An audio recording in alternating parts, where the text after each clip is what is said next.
Mansura Isa ta yi wa Abba Almustapha kaca-kaca akan kamun da ya yi wa mai wushirya.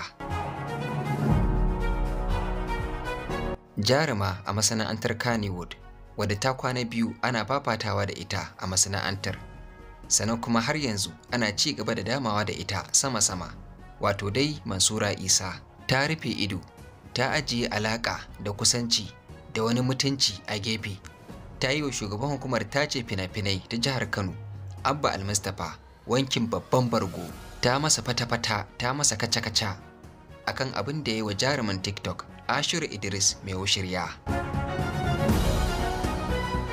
Mansura Isa dai tabbas tana da kyakkyawar alaƙa da Abba Almustapha, kasancewar kusan lokaci ɗaya ma suka yi tashe a masana'antar Kannywood.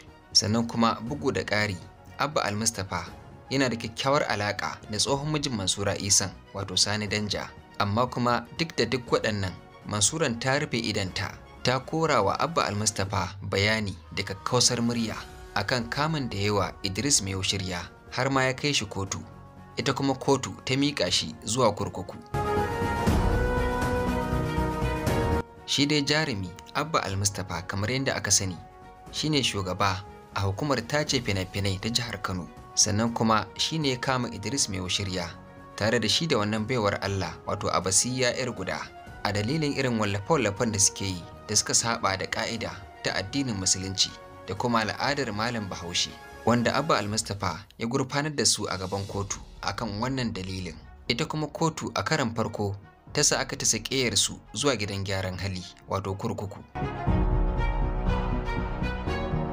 Bayan kuma an fito da su mai wushirya daga kurkukun, sun sake komawa gaban alƙaliya wadda take yanke musu hukunci. Sai alƙaliyar ta ɗaga musu ƙafa ta sa aka sake su saboda sun amince da cewa za su auri junansu, wanda a ƙarshe a wani bidiyo na shekaran jiya da mai wushirya ya saka, ya faɗa cewa wannan amincewa da ya yi cewa zai auri 'yar guda a kotu, ya faɗa ne kawai saboda tsoro, sannan kuma ya amince ne kawai saboda ya samu ya kubuta daga halin da yake ciki na zaman kurkuku, amma ba har cikin zuciyarsa yana son ta bane ko kuma yana so ya aure ta, a'a.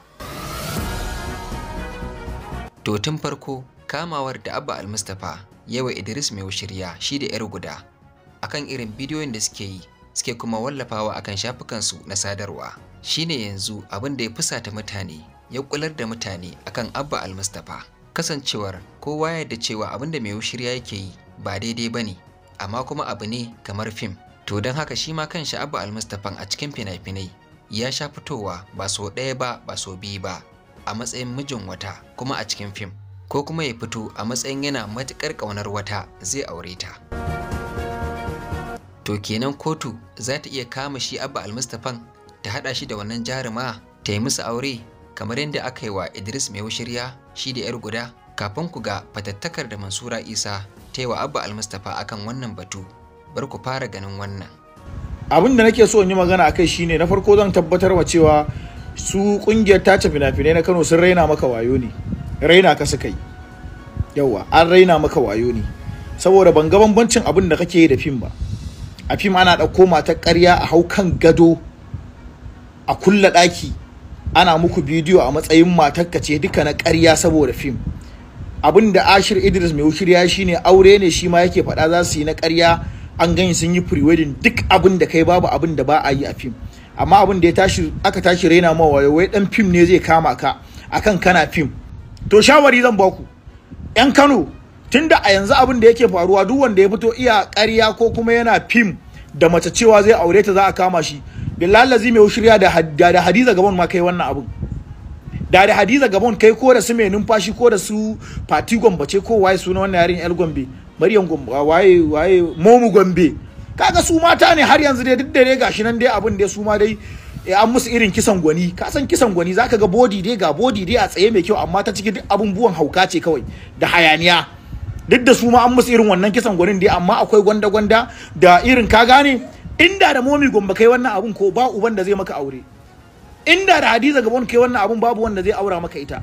To amma kuskuren da kai shine an ga ka dauko wata yarinya ce a rikice, yarinya inda ka san mudin nabi, irin abun gwada zakkan nan, a yi hakuri ba zagin halitta nake ba, guntuwa ce haka Allah ya yi ta. Da doguwa ce zamu ce doguwa ce kaman falwaya, nan ma a ce mun zage ta. Duk yadda kai kwatance ba ga tsira ba. To kai mai shirya an raina maka wayo ne. Kai ma Hamza Al-Mustapha auren dole shine ya cancanta da kai.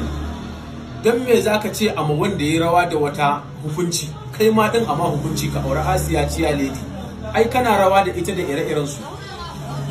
Ya kamata a ce idan za a yi hukunci film industry na nan jihar Kano, kowa ya sani su ne tushen lalacewar tarbiyyar arewa da Kano baki ɗaya da ko'ina.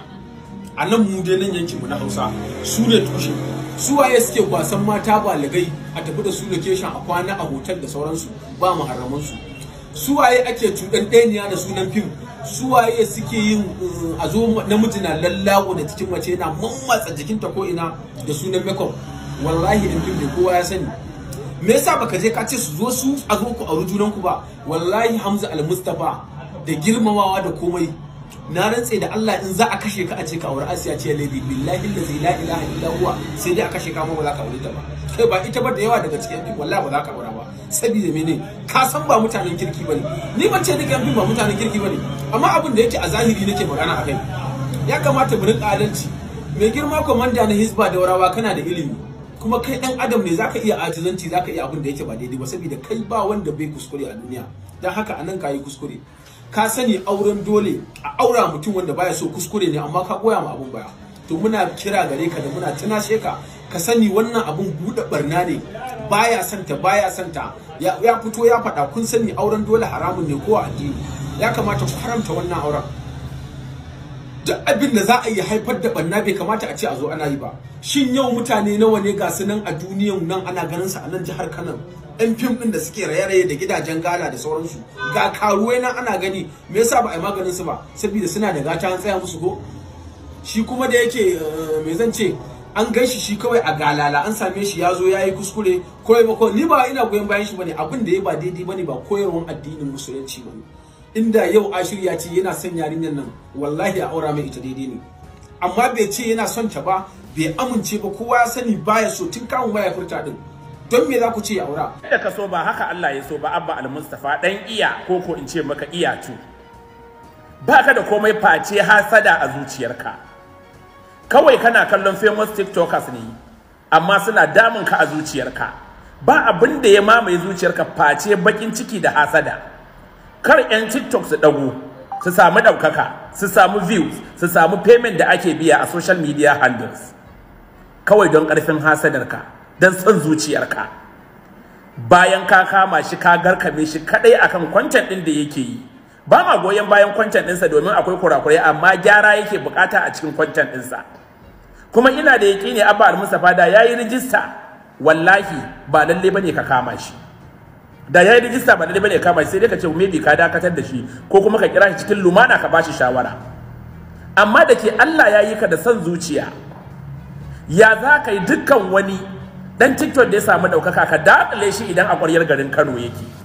Haka ka rika musu kana musu kama ɗaiɗai. Kuma idan ka kama ka tura a je a rufe, in ka kama ka tura a je a rufe, kai malami ne ko mutumin kirki ne ko mai da'awa ne, kar ka cutar da Abba gida-gida, kar ka taɓa masa shaksiyar gwamnatinsa, kar ka raba sa da masoyansa.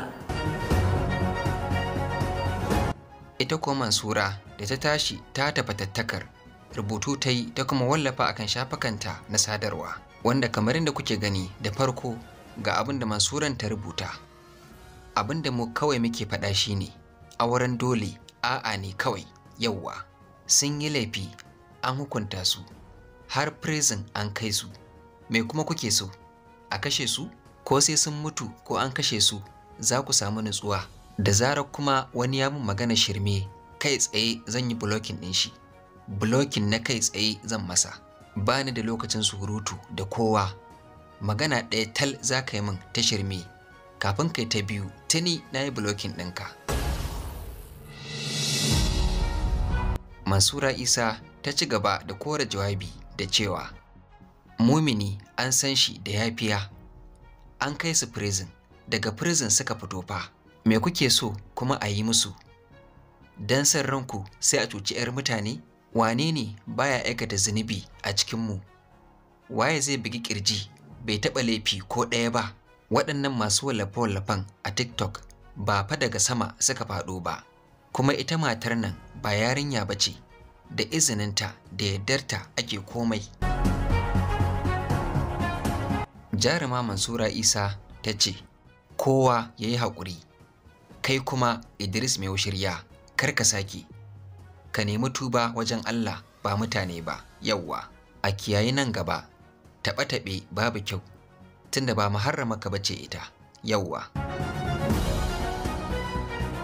Bayan Mansura Isa ta gama wannan zazzagar, sai kuma ta sake yin wata wallafar a karo na biyu, amma a takaice, inda a wannan karan ta ce,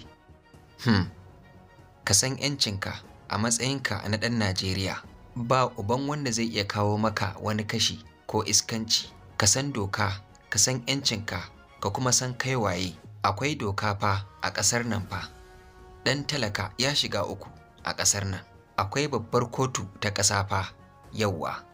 Wai miye mahaɗin Kannywood da content creator ne? Ba tace fina-finai ne aikinku ba? Miye mahaɗinku da content creator mai wushirya? Mi mai wushirya yake yi wanda ba kyau? Yana bidiyo da mai guda ɗaya ana kalla, baƙin cikinku ana kallon bidiyonsa yana trending duk. Ko mai wushirya shi ya yi ra'ayin auren yariyar nan mai guda ɗaya, na zagi mamaka. Idan ka ji haushi ka fito ka rama, idan ka ji haushi ka sani ƙara kotu.